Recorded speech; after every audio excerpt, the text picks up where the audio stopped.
आप सभी का एक्सेल इन एजुकेशन चैनल में स्वागत है। फ्रेंड्स, हम लोग सुपर टेट की तैयारी कर रहे हैं और टीटी की भी, टीटी सी टेट ये सब की भी तैयारी करते हैं। तो जो सुपर टेट की परीक्षा है आपकी 2022 में प्रस्तावित भी है और होनी भी चाहिए। तो इसमें जो आपका सिलेबस है उसके अकॉर्डिंग ये पर्यावरण एवं सामाजिक अध्ययन सिलेबस में आपके हैं।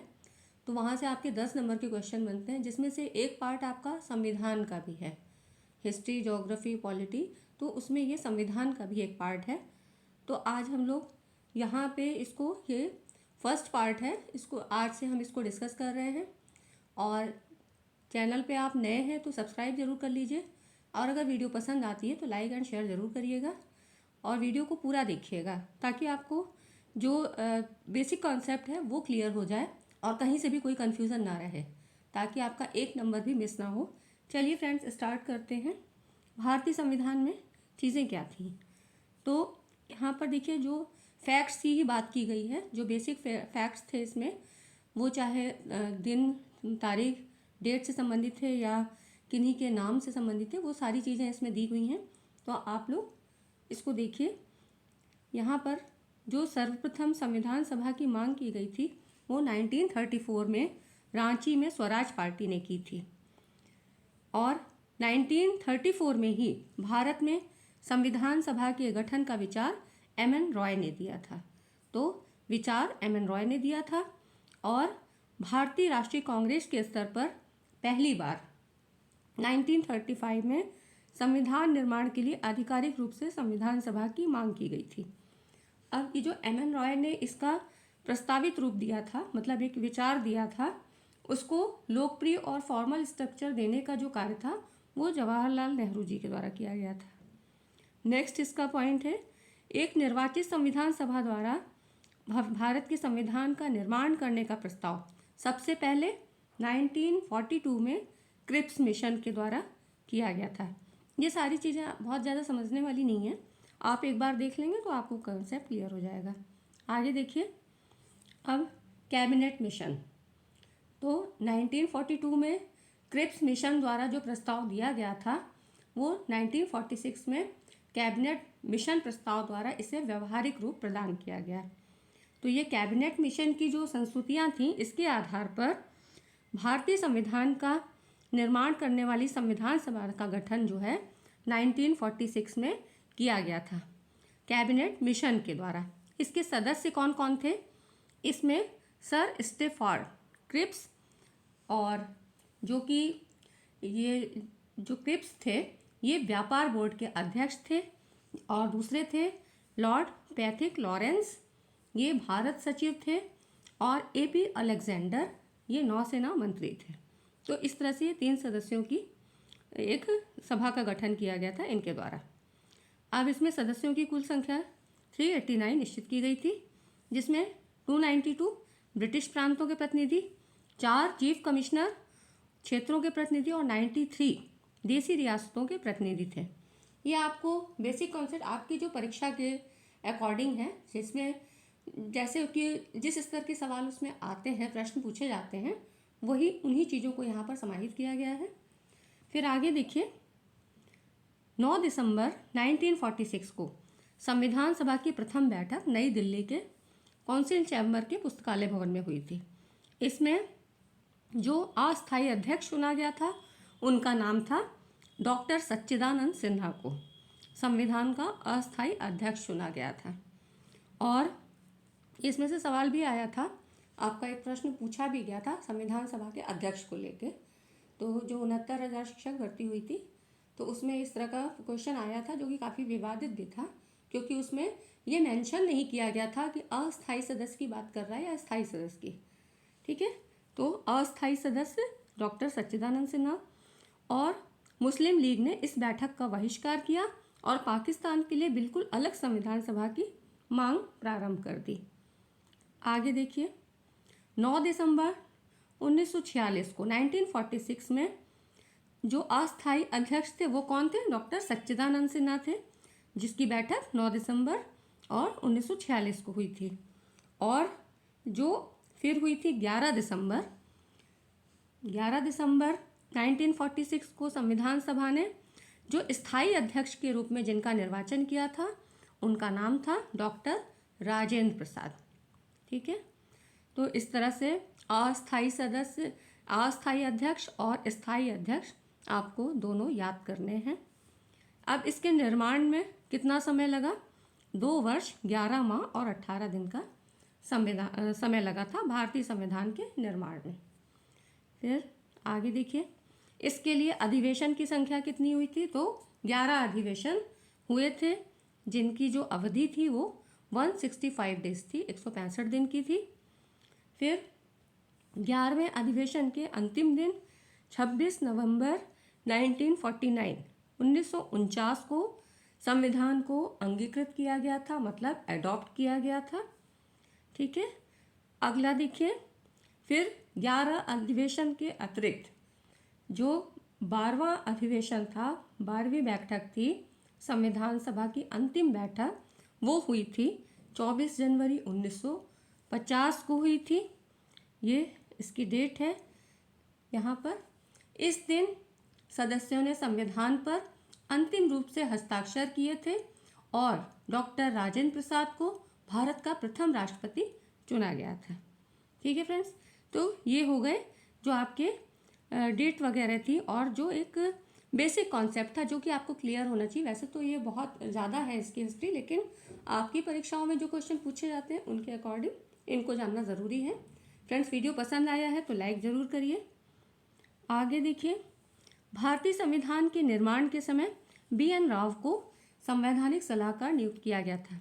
ये भी काफ़ी पूछा जाता है। BN राव संवैधानिक सलाहकार BN राव थे।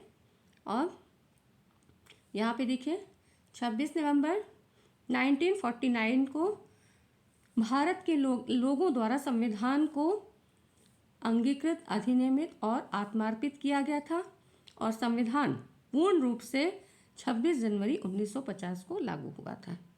ठीक है, तो ये हो गई, यहाँ तक देख लिया आपने।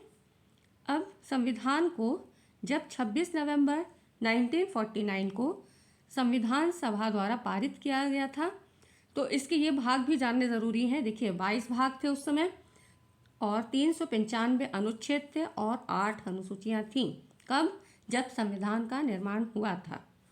उसके बाद अभी इस समय लेटेस्ट समय में क्या है, वर्तमान समय में संविधान में 25 भाग हैं, 470 अनुच्छेद हैं और 12 अनुसूचियाँ हैं। इनको हम अगली वीडियो में आपके डिस्कस करेंगे कि कौन कौन से संविधान के भाग में क्या चीज़ें थीं, कौन कौन से उसमें जो है टॉपिक्स थे, क्या क्या चीज़ें कवर की गई थी, अनुसूचियों में क्या था, वहाँ से भी क्वेश्चन आते हैं। तो भाग को और अनुसूचियों को ये जानना ज़रूरी है, तो उसको हम अगली वीडियो में लेंगे। और यहाँ पर देखिए, संविधान सभा ने मई 1949 में राष्ट्रमंडल में भारत की सदस्यता का सत्यापन किया था। राष्ट्रीय ध्वज को कब अपनाया गया? 22 जुलाई 1947 को। और राष्ट्रीय गान और राष्ट्रीय गीत को 24 जनवरी 1950 को अपनाया गया था। ठीक है, तो 24 जनवरी 1950 को राष्ट्रीय गान और राष्ट्रीय गीत को अपनाया गया। ये सारी डेट आप एक बार देख लीजिएगा, आपको बिल्कुल पता हो जाएंगी। आगे देखिए, फिर संविधान की विशेषताएं। तो यहाँ पर एक बेसिक कॉन्सेप्ट हम दे रहे हैं यहाँ पे आपको। तो यहाँ पर देखिए, संविधान की विशेषताओं में क्या क्या था? विशालतम और विस्तृत संविधान। इसका मतलब क्या है? भारत का संविधान विश्व का सबसे बड़ा और लिखित संविधान है। इसकी विशालता जो है, इसका प्रमुख कारण क्या है? केंद्रीय तथा प्रांतीय दोनों सरकारों का गठन और उनकी शक्तियों का वर्णन उसमें किया गया है। लिखित संविधान पता ही है। प्रभुता संपन्न, अब देखिए इसमें कई एक टर्म्स हैं, इनको हम आगे डिटेल में फिर पढ़ेंगे। ठीक है, अभी आप इसका स्ट्रक्चर जान लीजिए कि क्या चीज़ होती है। प्रभुता संपन्न, समाजवादी, पंथ निरपेक्ष और लोकतांत्रिक गणराज्य। प्रभुता संपन्न का क्या मतलब है? कि भारत अपने आंतरिक एवं बाह्य मामलों में किसी विदेशी सत्ता या शक्ति के अधीन नहीं है। वो किसी भी विदेशी सत्ता या शक्ति को नहीं मानता है, अपना स्वयं का ही डिसीजन वो लेता है। प्रभुता संपन्न। समाजवादी, ये जो शब्द है 42वें संविधान संशोधन जो कि 1976 में हुआ था, समाजवादी शब्द को जोड़ा गया था। भारत का समाजवाद कैसा है? लोकतांत्रिक समाजवाद है, जिसमें राज्य का नियंत्रण क्या है, कम होता है। लोकतांत्रिक मतलब जनता का, लोकतंत्र, ठीक है। तो ये हो गया। अब एक है पंथ निरपेक्ष। इन पदों को कभी कभी पूछा भी जाता है कि इनका अर्थ क्या होता है। तो पंथ निरपेक्ष क्या है, ये भी 42वें संविधान संशोधन के द्वारा जोड़ा गया है।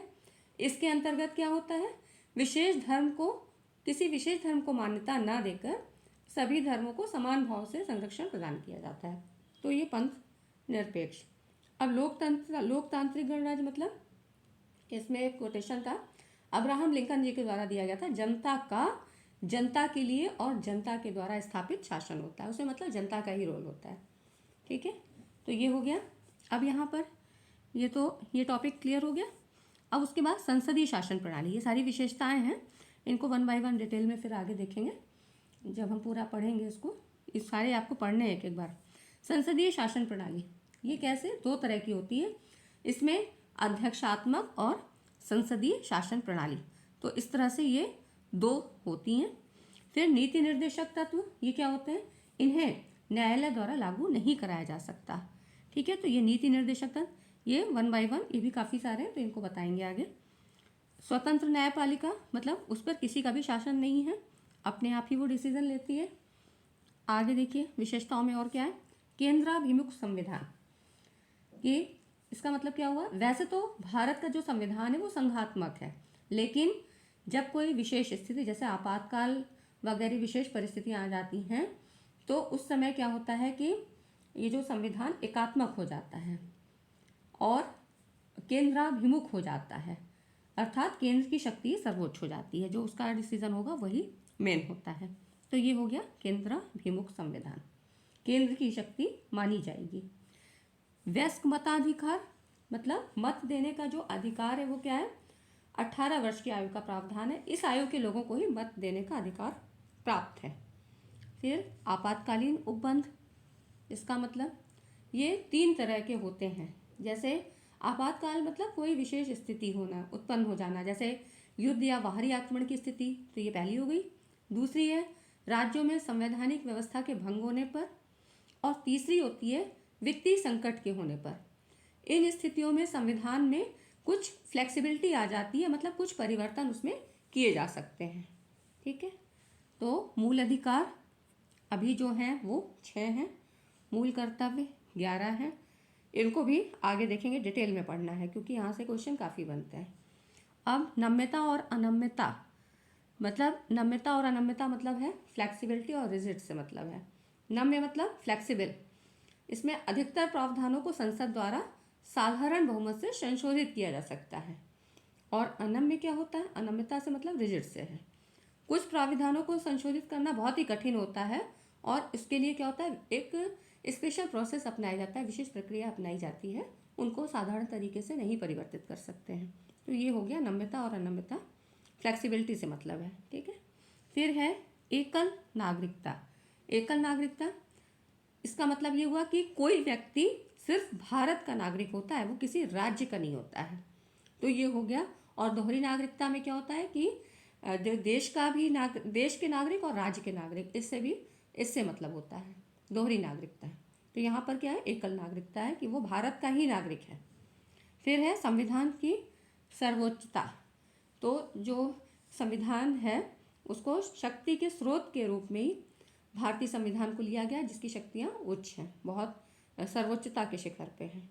ग्राम पंचायतों की स्थापना, इसमें जो इसको जोड़ा गया है वो 73वें 73 और 74वें 74 संवैधानिक संशोधन के आधार पर पंचायती राज व्यवस्था और शहरी क्षेत्र की स्थानीय स्वशासन व्यवस्था को संवैधानिक रूप प्रदान किया गया। तो इस तरह से ये ग्राम पंचायत की स्थापना, ये भी आपको पढ़ना है, आपके सिलेबस में है और यहाँ से काफ़ी क्वेश्चन बनते हैं। तो ये हो गई इसकी विशेषताएं। आगे देखिए, अब संविधान सभा की प्रमुख समितियां और उनके अध्यक्ष कौन थे, यहाँ से भी क्वेश्चन बनते हैं कि किसी भी एक समिति को नाम दे दिया जाएगा और उसके अध्यक्ष को पूछा जाएगा। तो यहाँ पर देखिए जो मेन है, वैसे तो ये बहुत सारी है लेकिन हमने जो मेन है वो यहाँ पर ली गई हैं। तो देखिए संचालन समिति, इसके जो अध्यक्ष थे वो डॉक्टर राजेंद्र प्रसाद। संघीय संविधान समिति, इसके पंडित जवाहरलाल नेहरू। और ये तो संघीय संविधान हो गया। फिर प्रांतीय संविधान समिति, इसके थे सरदार वल्लभ भाई पटेल। और प्रारूप समिति, ये काफ़ी पूछी जाती है, डॉक्टर भीमराव अंबेडकर इसके अध्यक्ष थे। संघ शक्ति समिति तो पंडित जवाहरलाल नेहरू। और यहाँ पर देखिए मौलिक अधिकारों एवं अल्पसंख्यकों संबंधी परामर्श समिति, इसके थे सरदार वल्लभ भाई पटेल। राष्ट्र ध्वज संबंधी तदर्थ समिति या इसी को झंडा समिति भी कहते हैं कई बार, तो इसके थे डॉक्टर राजेंद्र प्रसाद। तो ये हो गया। फिर है 2 उप समितियाँ भी दी गई हैं। मौलिक अधिकारों और अल्पसंख्यकों संबंधी परामर्श समिति की 2 उप समितियाँ थी। इसमें मौलिक अधिकार उप समिति, इसके थे जेबी कृपलानी, और अल्पसंख्यक उप समिति, इसके थे HC मुखर्जी। तो ये हो गई समितियाँ और उनके अध्यक्ष की बात। तो ठीक है फ्रेंड्स, आज की वीडियो में बस इतना ही। आशा करती हूँ वीडियो आपको पसंद आया होगा। वीडियो पसंद आया है तो लाइक ज़रूर करिएगा, शेयर करिए और चैनल को सब्सक्राइब करिए। चैनल पे बने रहिए क्योंकि सुपर टेट की तैयारी या TT की तैयारी हो वो आपकी यहाँ पे बेहतरीन तरीके से करवाई जाएगी, जिसमें आपकी सफलता निश्चित है। Thanks for watching this video.